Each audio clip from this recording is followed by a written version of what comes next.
ما در بازار دبی هستیم، بازار طلافروشا یا سوق الذهب که تقریبا یکی از معروفترین بازارهای دبی هست و امروز روز سه‌شنبه هست. خدمت آقای امیرحسین آجیلی بودیم که میخواست جراح مغز و اعصاب بشه. الان در بازار طلاست و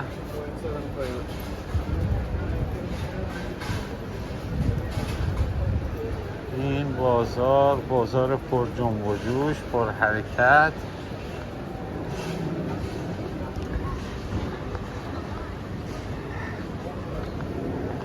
و از اینجا اگه آقای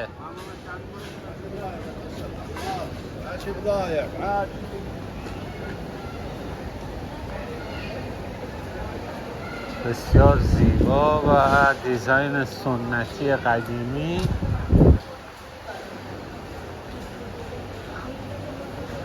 ساعت حدودا 9:30 کرکرهاشون رو باز کردن و الان هم که ساعت 11:30 صبح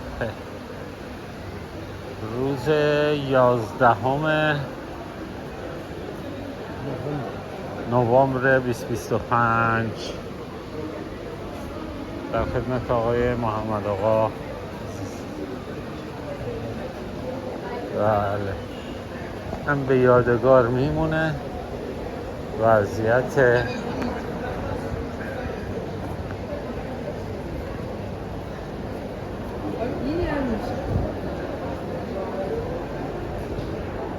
و آقای محمد آقا اشاره کردن که عطر و طلا همیشه جواهرات و عطور با همه و این ورودی پر عطر فروشی.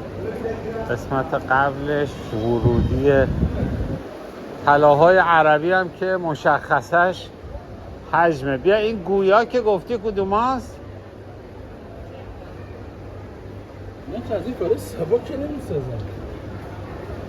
این باید الان کار سبک. این روی اینو میبینی، روی این گویه، این روی گویه. بسیار عالی. ولی باز از کاره سبکش.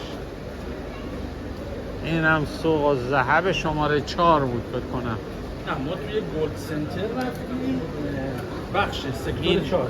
این تابلویی که این بالا هست سوق الذهب یا 2 بود یا 4 ورودیشه، چون چند تا فرقش هم مثلا ستونای چوبی قشنگی.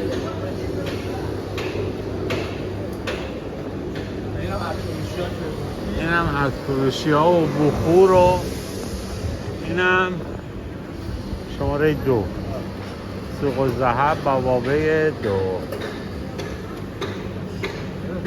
انشالله که خیر و برکت